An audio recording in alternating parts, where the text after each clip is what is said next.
lui, il va parler d'existence, là, entre exister et ne pas exister. Et moi, je préfère parler de littoral, comme je le fais, entre intention et extension. Parce que dans le schéma quadrique, il est assez évident que entre la fonction et l'objet, il y a une identité qui fasse que même si on les différencie, la fonction en intention et ce qu'elle est comme, en tant qu'objet, comme fonction en extension, c'est la même fonction. Il n'y a aucune raison d'introduire une différence radicale là. Autrement dit, la différenciation entre intention et extension est une différence littorale telle que chaque domaine fait par lui-même frontière avec l'autre dans leur mise en continuité. Je vais au-delà du propos de Lacan sur le littoral, bien sûr, en disant ça. Donc il y a des terminologies du poinçon, si on veut. Mais les trous dans le textile sont variablement en qualité différents vides, quoi. Comme dans le trou.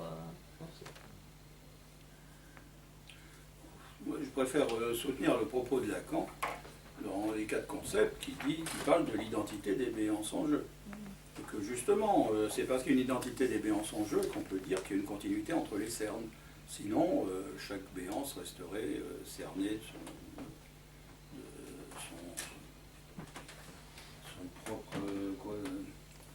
son propre pourtour, de sa propre frontière, c'est tout. Et là, on serait tous psychosés, quoi. Donc c'est bien parce que il y a de la mise en continuité qu'on peut en jouer. Mais ça suppose une identité des béances, parce que c'est le même trou. Dès qu'on est dans un nœud, il y a un seul trou.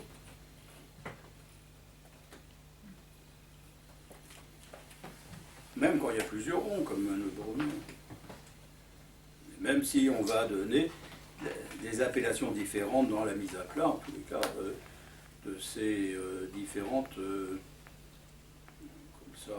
précisions données à une fonction de trou pris dans un trou pris entre différentes qualités de cerne. C'est-à-dire voir quelle valeur on va donner aux arcs de cercle dans le borroméen qui entourent tel triskel, qui sont tel triskel qui entourent tel trou. On peut en discuter, mais après, ça n'est pas l'essentiel de l'affaire. L'essentiel, c'est le trou lui-même qui est univoque.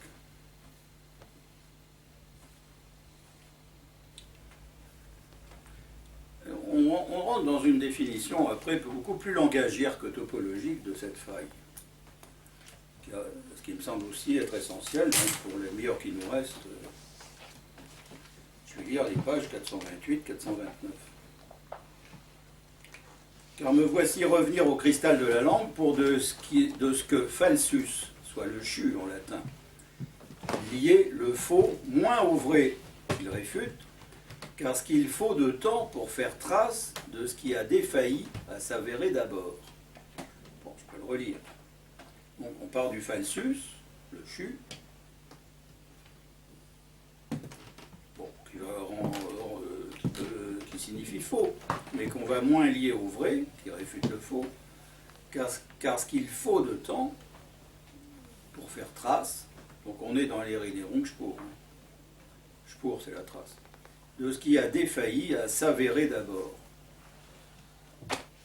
Qu'est-ce que ça veut dire pour moi? Enfin, pour moi, je le conçois avec ma façon de comprendre systématique de ce que j'ai pu déjà reconsidérer de la théorie analytique. C'est-à-dire que la signifiance échappe dans le signifiant. Ce qui est de l'ordre de la récursivité échappe dans l'organisation imprédicative, d'accord, où ça se manifeste quand même d'une façon assez visible, mais surtout dans la continuité avec ce qui pourrait sembler antinomique, bon, je vais refaire le dessin, avec ce qui pourrait sembler antinomique à cette imprédicativité, c'est-à-dire la prédicativité.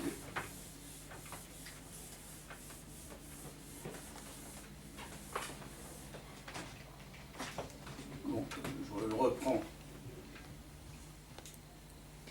comme ça, ce dessin. Donc, ce qu'il y a de récursif échappe dans la mise en continuité de l'imprédicativité avec la prédicativité par rapport à tout ce qui serait ontologique. Autrement dit, la récursivité échappe dans cette structure de faille texturée, tissée de telle ou telle manière. Exactement comme la syntaxe échappe dans la sémantique, la signifiance échappe dans le signifiant échappe dans le signifié. Je dirais que la fonction échappe dans l'objet d'une manière générale. Et après, on ne reconnaît plus quelle était la fonction qui a prévalu dans la construction de l'objet. Il faut démonter l'objet, le déconstruire, pour peut-être en retrouver la fonction. Ça s'appelle pulsion de mort pour moi. C'est pour ça que je dis qu'elle est favorable, la pulsion de mort. Il faut qu'il y ait une déconstruction pour qu'il y ait une construction. C'est-à-dire qu'il y ait régulièrement, sur chacun des axes, un passage constructif, un passage déconstructif, un passage constructif, un passage déconstructif, etc., avec des écarts. Alors on peut dire qu'il y a de la faille entre chacun des axes, mais je les mets en continuité, les axes. Hein. Et puis, je le reprends. Bon, après, ce que Jean-Pierre Renaud appelle un vol de mouche. Vous avez ça à propos de la surface de Boyle, que Jeanne Lafont a édité. Ça me semble assez intéressant pour rendre compte, dans toutes ces tentatives, prise en considération du schéma projectif comme surface de Boyle et pas comme Cross-Cat. Toujours c'est le même plan projectif, mais autrement organisé sur une bande de Möbius à 3 demi-torsions et pas seulement à une. Mais les éléments que nous discutons sont les mêmes. Ensuite, il faut voir comment le dessin s'en débrouille. Donc je reprends la phrase.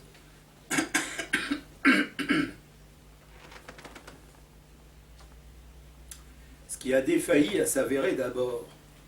Mais ça s'avère d'abord, récursivement, pour ce que ça a induit d'après. C'est en s'appuyant sur l'après que ça se trouve avéré comme d'abord. Mais comme d'abord, ça a défailli dans la construction de ce que ça implique. Moi, j'appelle ça échapper dans ce que ça construit. Mais donc, il faut du temps pour faire trace. Quand je parlais, selon les méridiens de la lettre, de la trace, du signe et de la représentance,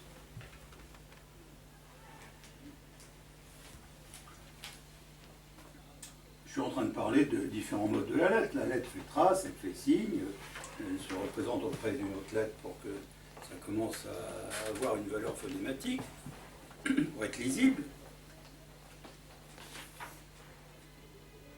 Mais pour tout ça, il faut du temps pour que ça s'organise. Bon, je tiens que c'est absolument repérable, subjectivement, le temps nécessaire pour que ça s'organise. Une fois que c'est organisé, après on ne voit plus comment ça s'est organisé. Ça s'organise chez le petit enfant, dans l'amnésie infantile. Tant que ce n'est pas entièrement organisé sur les 3 axes, il y a de l'amnésie infantile. Bon, il faut évidemment le temps de la parole, mais le temps de la perception, le temps du souvenir, tout ça, ça va ensemble, d'où l'amnésie, tant que ce n'est pas construit. Donc il faut le temps que ça puisse s'organiser. Ça prend 2 ans, au bas mot. En tous les cas pour la parole. Alors que l'enfant est dans le langage depuis le début. Mais commencer pour une parole verbalisée, là, sinon il est dans l'échange, et la parole au sens de l'échange, il est depuis le début, sauf autisme.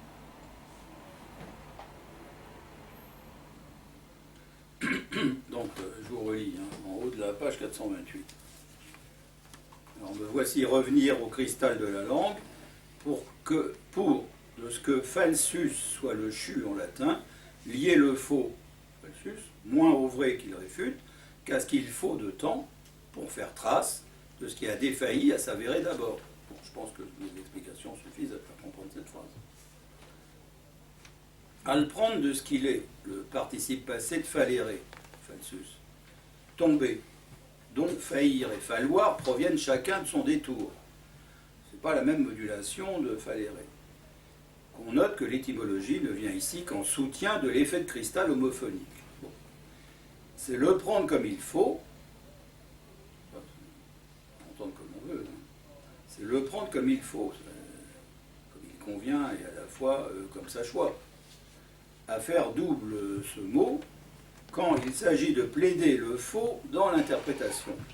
C'est justement comme falsa, disons, bien tombé, qu'une interprétation opère d'être à côté, soit où se fait l'être du patakès.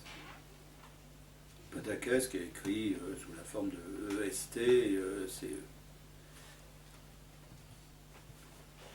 N'oublions pas que le symptôme est ce falsus, parce que ça tombe ensemble, donc il y a du falsus qui est la cause dont l'analyse se soutient dans le procès de vérification qui fait son être, qui fait l'être de l'analyse. Quand on parle d'être de l'analyse, on voit bien qu'il n'y a pas d'être au sens consistant. Nous ne sommes sûrs, pour ce que Freud pouvait savoir de ce domaine, que de sa fréquentation de Brentano, elle est discrète, soit repérable dans le texte de la Verneinung. J'ai effrayé la voie aux praticiens, etc. Bon, quand même, je lis la phrase. Qui saura s'attacher au ludion logique que j'ai forgé à son usage, soit l'objet A, sans pouvoir suppléer à l'analyse, dite personnelle, qu'il a parfois rendu impropre à la manier.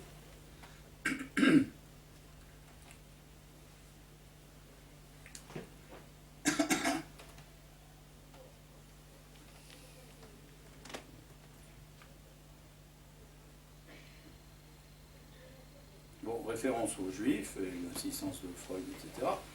Pourquoi sinon de ce que le Juif, depuis le retour de Babylone, est celui qui sait lire, c'est-à-dire que de la lettre, il prend distance de sa parole, trouvant là l'intervalle, on est dans l'écart, l'intervalle juste à y jouer d'une interprétation.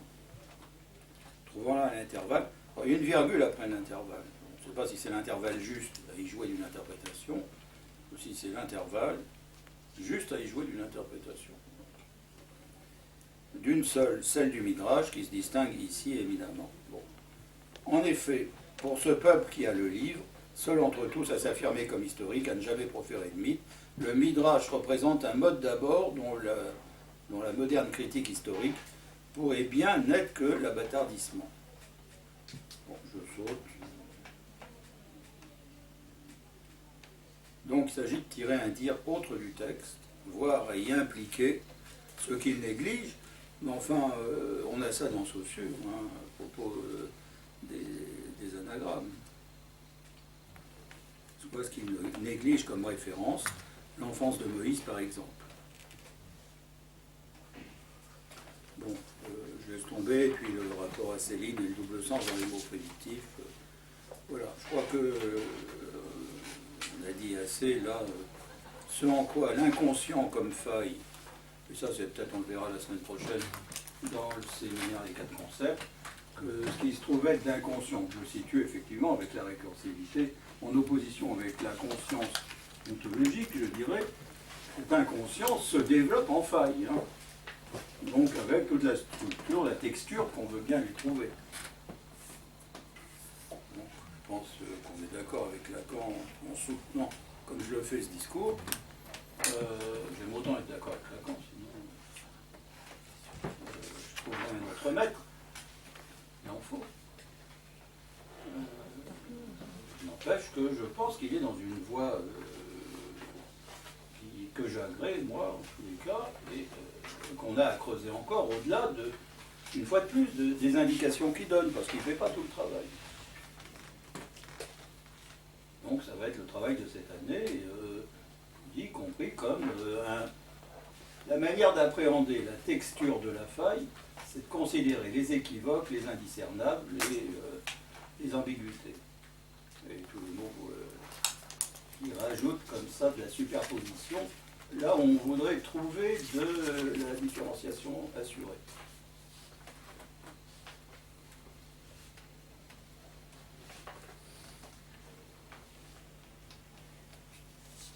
On peut discuter, sinon je m'arrête là. Donc la semaine prochaine, je vous invite à lire les premiers chapitres des 4 concepts, 4-5 premiers, enfin bon, surtout cette théorie, je crois que ça s'appelle du signifiant au début. Non, le signifiant c'est après. Bon, je ne sais plus comment il l'appelle. La pulsion, peut-être, précisément. Parce que je considère que cette faille, c'est la faille pulsionnelle. On y reviendra.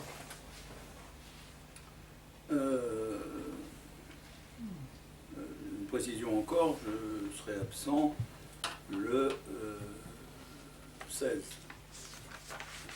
c'est les vacances. Non 16 à 7, 23, c'est les vacances. 23, c'est les Oui. Lundi 16, hein, c'est bien ça. Non, le 23, c'est les vacances. Oui, mais on n'est pas en France le semaine qui 16. précède. Ouais. Donc lundi 16, ça saute, hein, parce que c'est bien le 14 à Isimac, le 15. Oui. Je voulais vous demander, vous n'avez pas repris du côté récursivité, la compactification du vide et du côté ontologie vide compactifié, alors que ça s'y prête bien avec cette faille qui est aussi compacte, comme dit Lacan, ça marche assez bien, non? Oui, mais la compactification. Qu'est-ce qui marche bien, je trouve je vais le dire naïvement, et pas dans les termes de topologie générale, qui ont aussi leur intérêt, qui méritent tous ces développements. C'est que quand je donne plusieurs méridiens organisateurs de cette faille dans leur identité avec les parallèles, hein, il ne faut quand même pas oublier, il faut avoir un propos dialectique poussé jusqu'au bout. On peut enlever des méridiens, il en restera toujours suffisamment pour que... et donc, on est là dans des questions de recouvrement et de sous-recouvrement qui déterminent la compacité en topologie générale. Donc on peut enlever des méridiens, il en restera.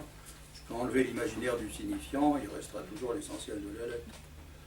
Je peux enlever la lettre, l'imaginaire suffit à organiser le signifiant dans toutes les confusions qu'on veut, hein, bien sûr, entre l'imaginaire, l'illusion et le symbolique. C'est bien pourquoi Lacan a rajouté le symbolique à l'opposition classique antérieure entre réalité et illusion. Donc Lacan a fait réel, imaginaire et symbolique. Effectivement, une dialectique à trois termes donne beaucoup plus de possibilités d'organisation de la faille qu'une dialectique à deux termes. On n'est pas dans cette dialectique, dans cet Aufhebung de deux termes. Donc avec l'imaginaire et la lettre, le troisième terme, c'est... pour faire le signifiant, il faut bien l'imaginaire et de la lettre. Oui, le troisième terme, c'est le rapport à un autre signifiant qui est entièrement déterminant. Il ne suffit pas d'avoir des assises en termes d'imaginaire et de lettres. Il faut que imaginaire et lettres renvoient à d'autres imaginaires et lettres. Donc il faut effectivement la signifiance. Il faut qu'il y ait le signifiant lunaire qui n'est pas de l'ordre de la lettre, ni de l'imaginaire, qui n'est pas imaginable, qui est phallique. Il faut qu'il y ait de la castration. Le troisième terme.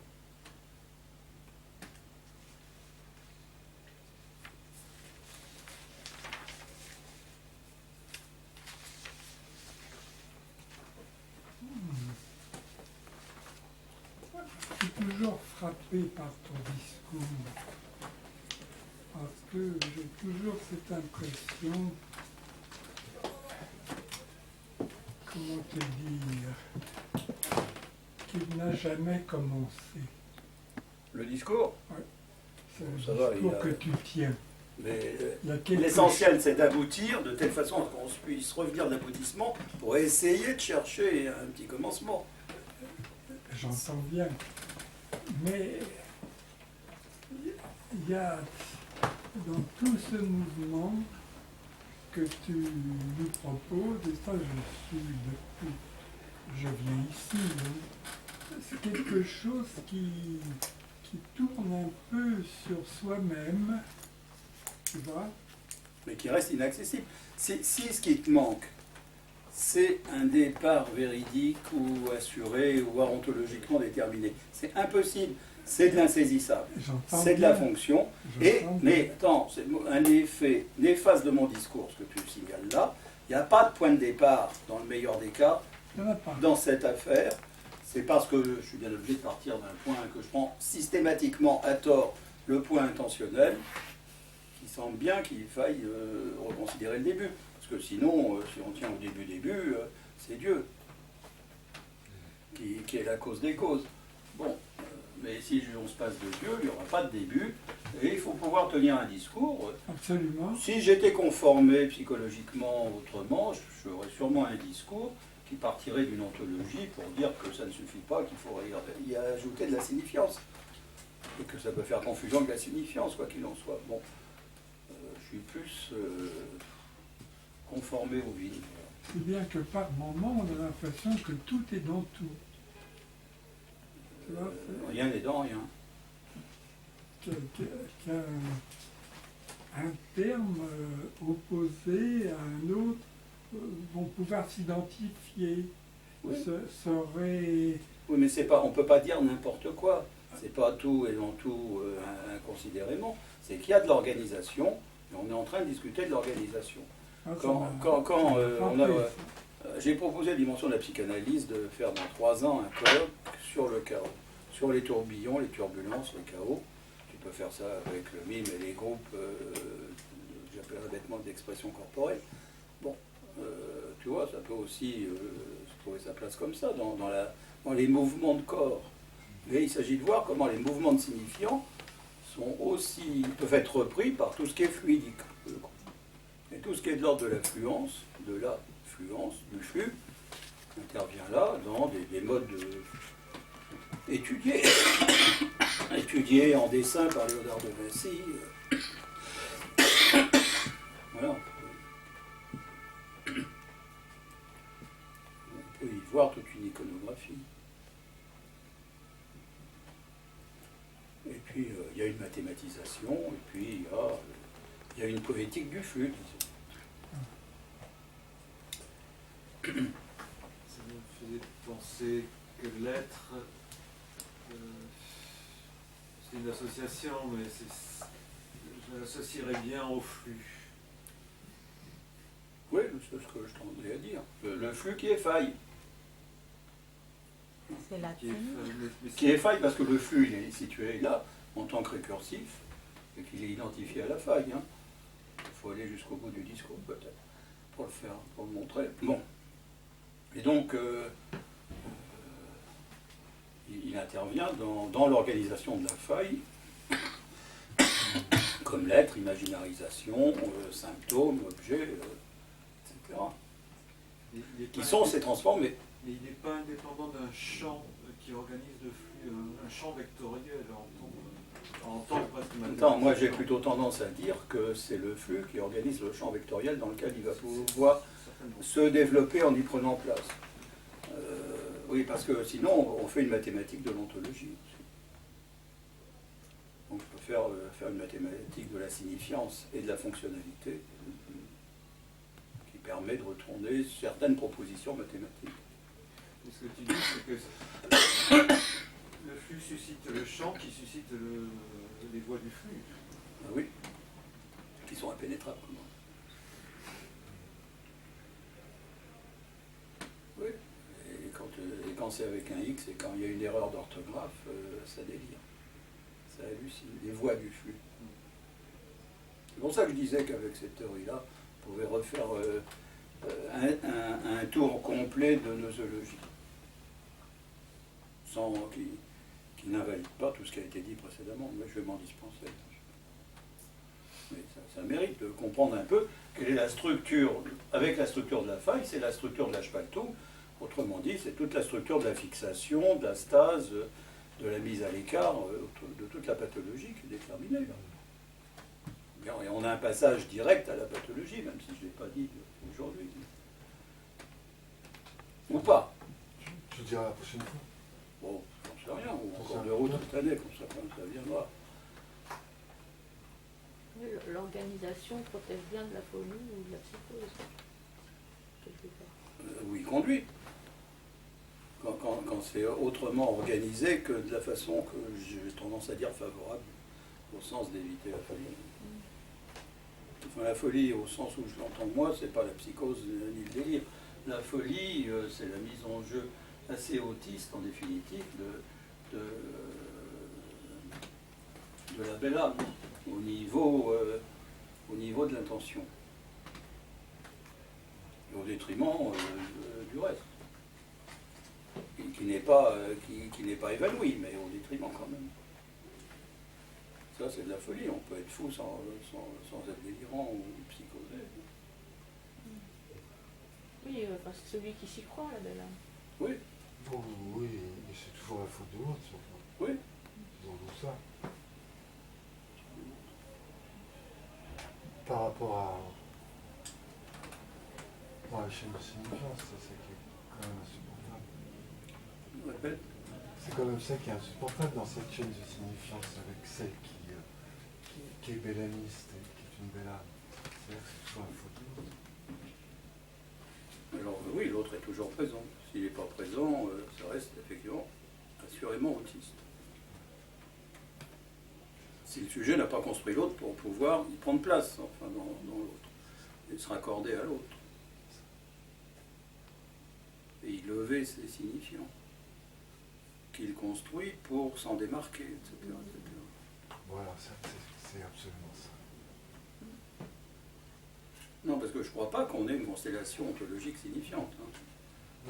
Non, Mais on n'a pas, malgré la phrase que j'ai sortie là, en dernier lieu, on n'a pas une maîtrise de la construction signifiante pour autant, même si je considère que le sujet participe de cette construction qui lui échappe dans le même temps où il construit les signifiants. Donc il faut une théorie de l'échappement qui prendra place plus avant. Au lieu de pointer de l'échappement comme ça, il faut topologiser, logifier l'échappement d'une manière un peu plus complexe, un poil plus complexe. Voilà. Donc la semaine prochaine pour ceux qui